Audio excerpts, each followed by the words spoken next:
Home is where connections are made, memories are formed, and ideas are born. And no one knows home better than NFM. Thanks for tuning in to I Am Home, the podcast that goes deeper than trends and dives into what it means to make your house a home.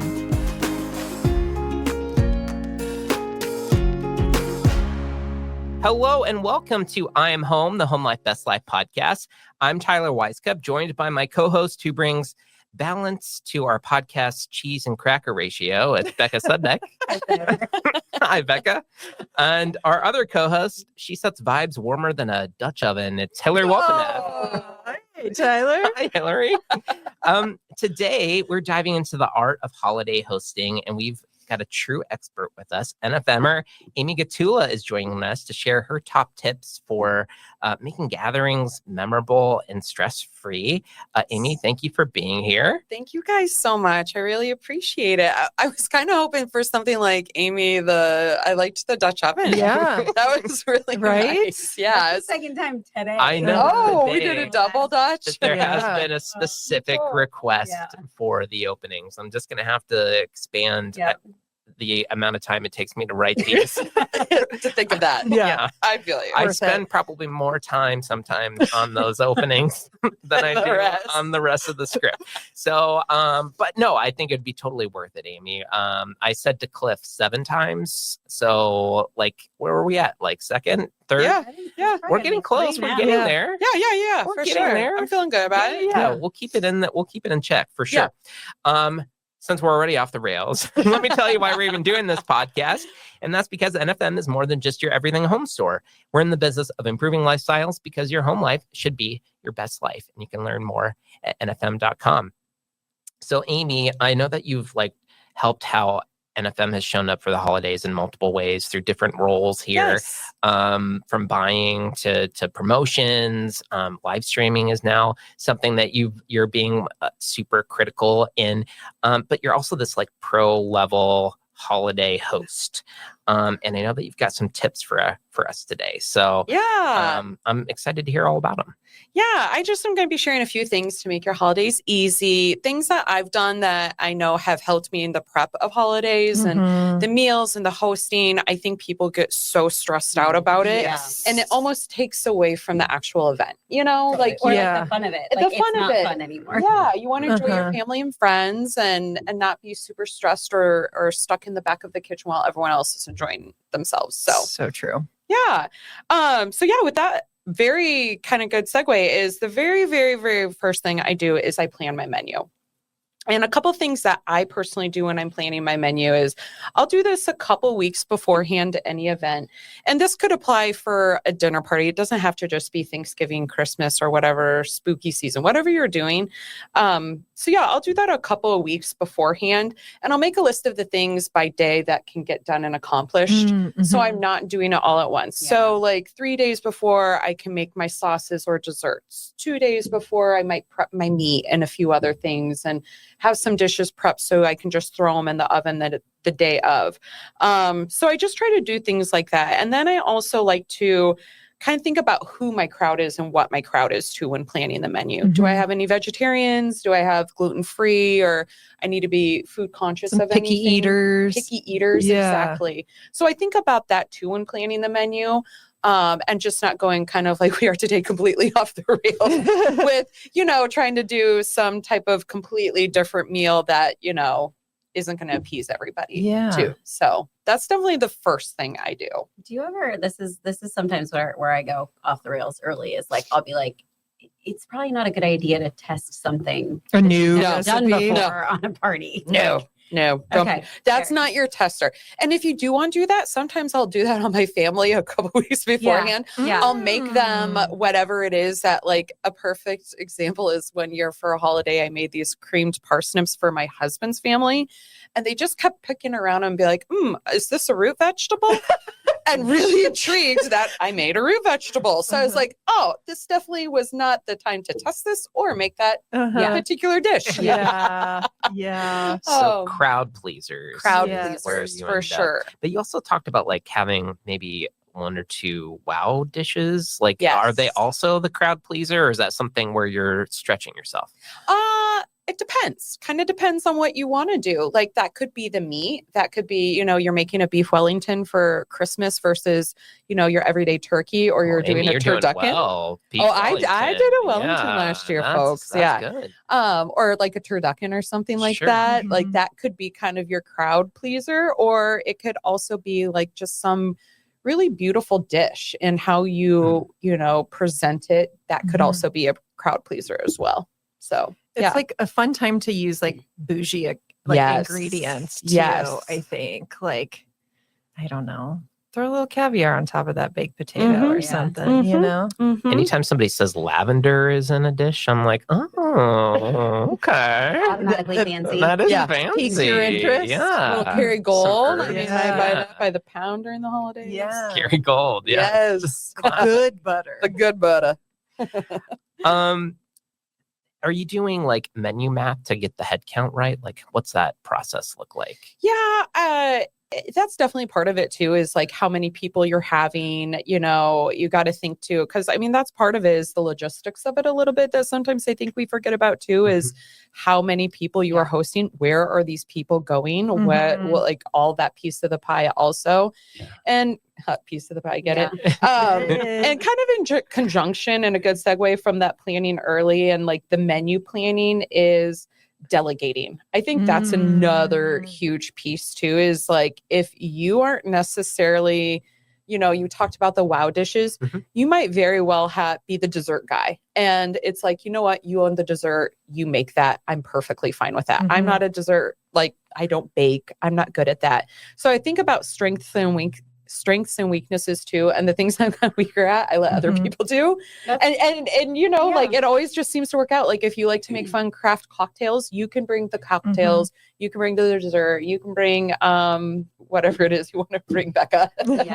I saw someone too, they were like, I am not a cook. I'm not good at it. I don't enjoy it. I bring a beautiful floral arrangement. And I was like, that's so clever. Like, and that's a good hostess gift too. That's like, you know what, how about I leave that? Thank you for hosting the dinner. Here's a nice arrangement for you too. Yeah. I thought that was so like, that is clever. Really and a piece that's like overload. I'm not considering that. I'm focused on the menu, but yes. And I'm a bad delegator, but I totally trust somebody to bring a beautiful floral arrangement.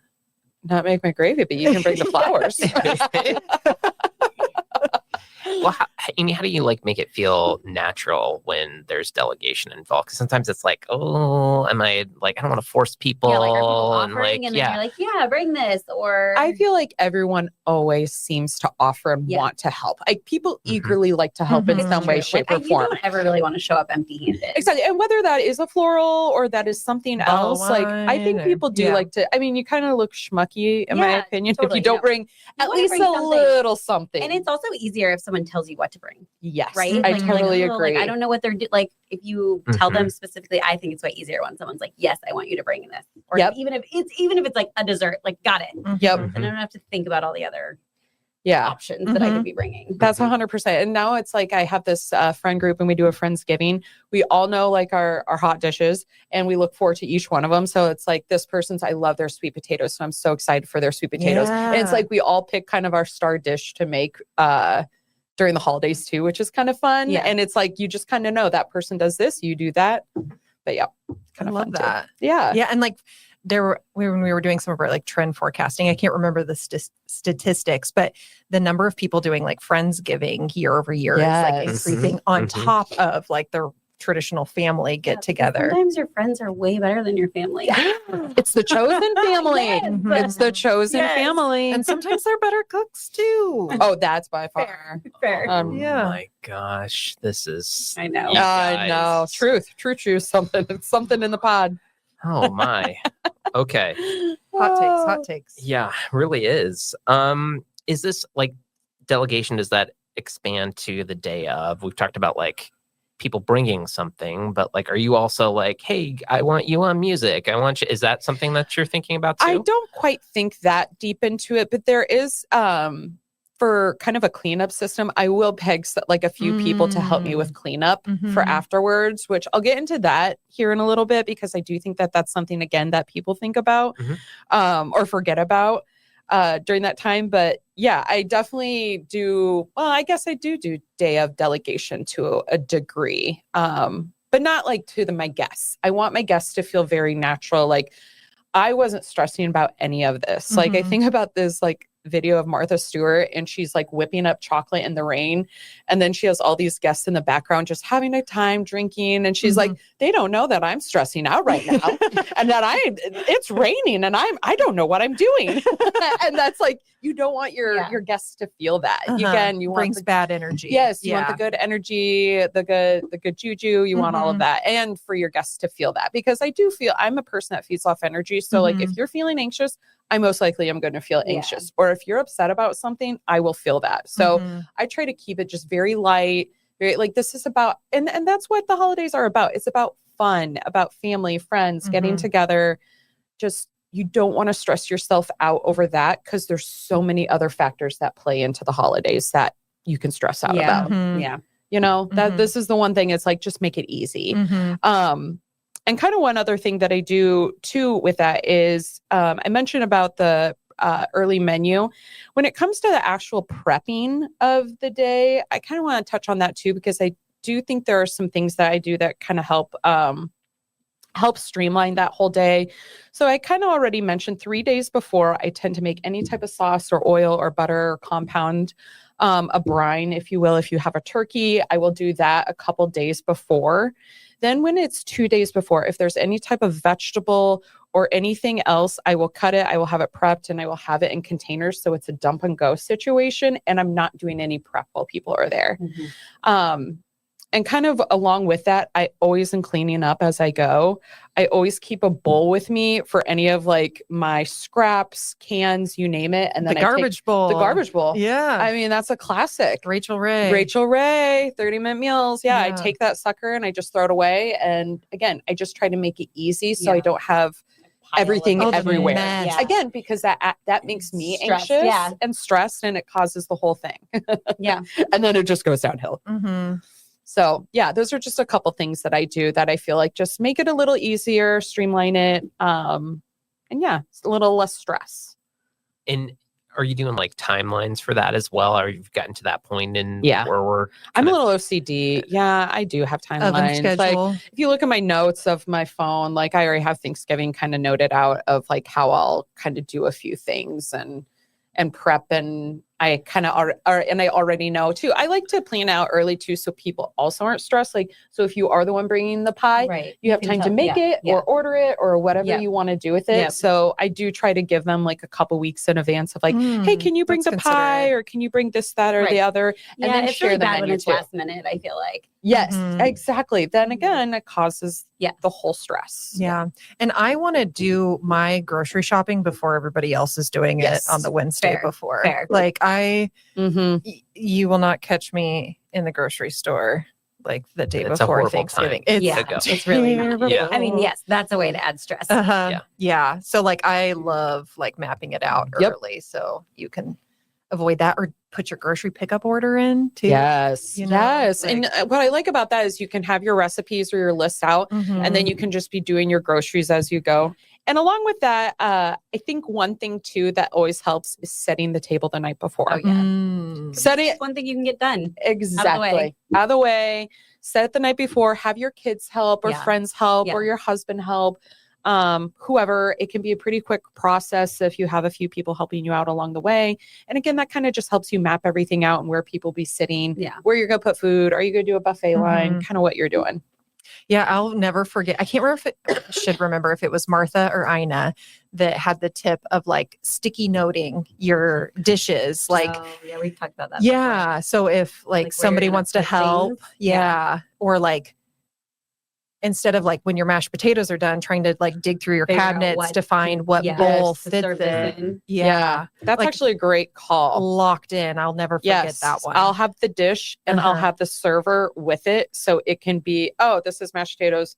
This just goes in here. And you can tell your friend or family, like, hey, can you put the mashed potatoes in the mashed potato bowl? Because again, I think people too like to help you too while you're setting that kind of stuff up. And like sometimes it's weird to see you doing all the work and it makes them uncomfy too. Yes, totally. I agree. Yeah, they love helping. And again, it's just kind of part of the family, friends, and the togetherness. Do you have like I know that I've gone to parties where the host is just like, I don't know what to tell you what to do. I just want to own all of it. I'm not very good at that. I don't know. Have you were you ever at a point where you experienced something like that? What did you have to do to get over it? Because if you have those people in your life and you want to tell them to just be better. Yeah. Like, what do you... I don't know if you had to Amy deal with that. probably I'm does just tell them to be better. Yeah, In her indirectly. very Amy way. Indirectly. Yeah, yes, I definitely have had issues. Like, there's certain people in my family I have issues delegating things to because I know the outcome of it, but then I know they want to help so badly. So you can fill the water glasses. They can't mess up. You can hold the flashlight. You can light the candles. You can light the candles. I do.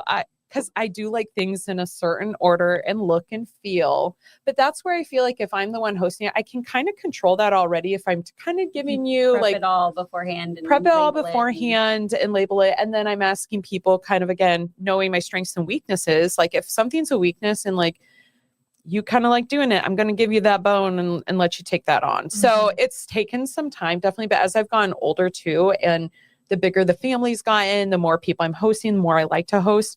I've just kind of learned like I got to let some of it go because I am that person in the kitchen that no one's seen and I'm stressing out and it looks like a bomb went off.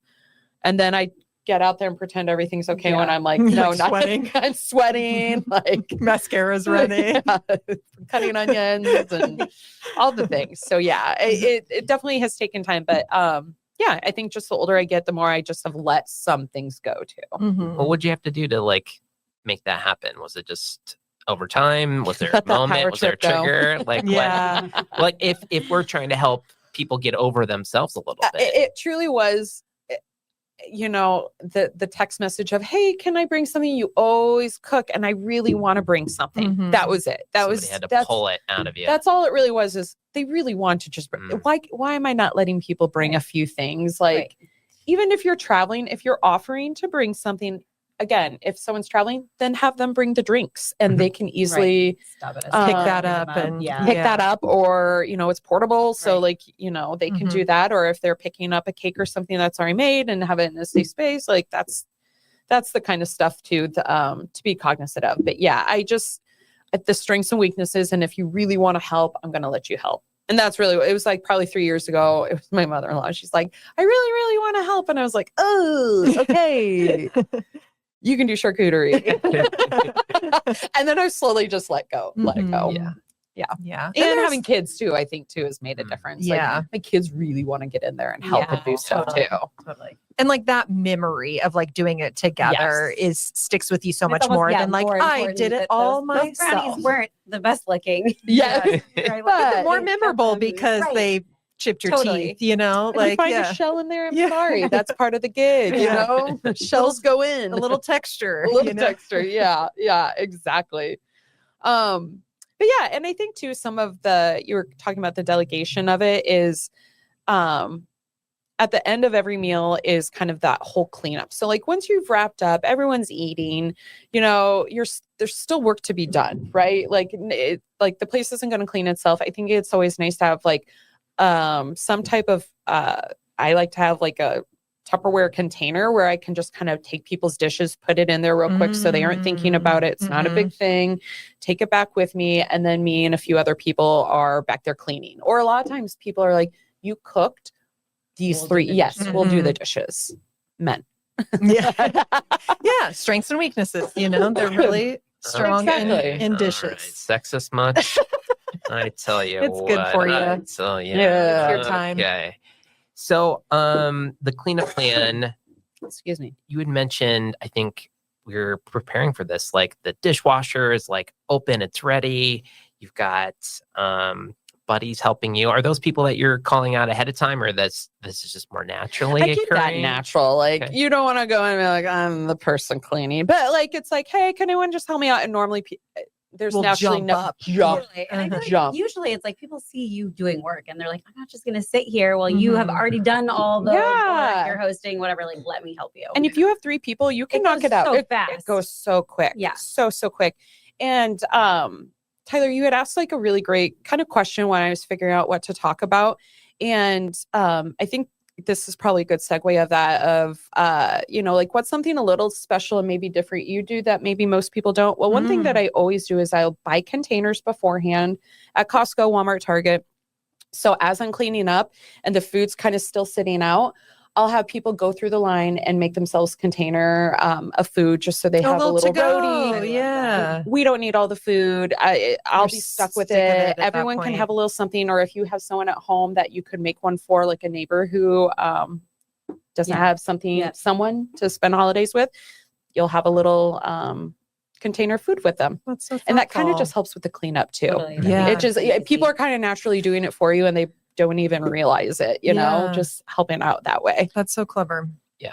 Otherwise, that food is mostly going to go in the trash. Mhm. You can only eat so much leftovers. And the next day, right? And then you're kind of like, "Ugh, I'm over it." Yeah. You can only have so much stuffing, turkey, and all those things. Yeah.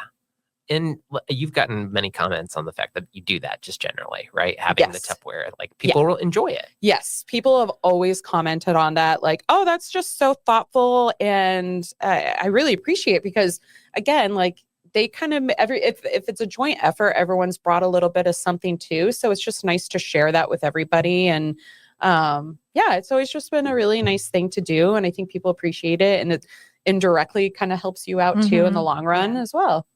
It's funny now, my family, it was never really like a spoken thing, but everybody like brings like some Tupperware to like take things home in, like the Cool Whip containers. Is it butter or is it mashed potatoes? You don't know. Well, Amy, this has been good. I know that there's a few other things that we haven't even gotten into. Like you've got like drinks, you've got like playlists, you got like the decorations, but like we're getting to the end of our time. I'm curious, like from a hosting perspective, anything that we haven't talked about that's like maybe your hosting commandments. I would say the drink, the pre-planning, which we've covered pretty thoroughly anyway. I would say just like a nice little playlist is always nice to have in the background. Again, that's just something like I'll ask my husband or someone like, hey, can you just throw some music on? Just something in the background. It doesn't have to be, 9 Inch Nails. Yeah, exactly. Yes. Top of my Thanksgiving What are some of those like, I won't say it on here, but any of those wild playlists out there. And that is actually one thing. Spotify, everyone has holiday. So if you're like holiday dinner playlist, it'll spit. There's options. It'll spit a little Frank Sinatra for you and keep everyone happy. And then simple decor, of course. You don't want to go crazy and go nuts on your decor. It's nice if someone's bringing you arrangement, but a couple candles and just a little greenery go a long way. I don't think you have to really focus on that for the holidays. I think there's a time and place for that, but I don't think that your house is like decked out too. Exactly. And I think it's always fun to have a welcome drink, just like a little something. And again, you can delegate that. You could do that. You can pre-batch that the night before and just have those sitting out for your guests so they can grab it as they're entering, and just a nice little welcome. Yeah. If you're like me, that's maybe running a little behind schedule also, that it gives people something to kind of like tie them over until yes, exactly until the meal's ready. So well, this has been super great, Amy. Obviously, I've appreciated getting some of these tips. You are clearly the hostess with the mostest. Thank you, guys. I strive to be Martha. Again, I keep just saying this thing. I strive to be Martha Stewart. I really do. You're giving her a run for her money. I don't know. Stay out of jail. Yeah, exactly. I don't want to be in jail. You could skip that step. I'll skip that whole entire era of Martha. Everything else is great. Everything else, so A little insider trading. Never.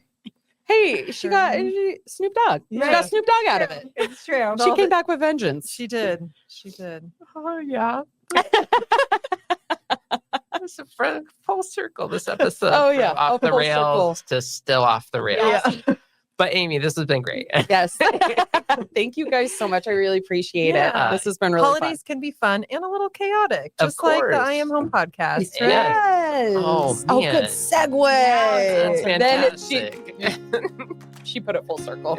Good job, Hilary. Well, shout out to Hilary, to Becca, to our producers, Ann and Scott, and of course to all of you listening. Keep liking and rating and subscribing and doing all of the things in all the places that you listen. Until next time, here's to making your home life your best life, one story at a time.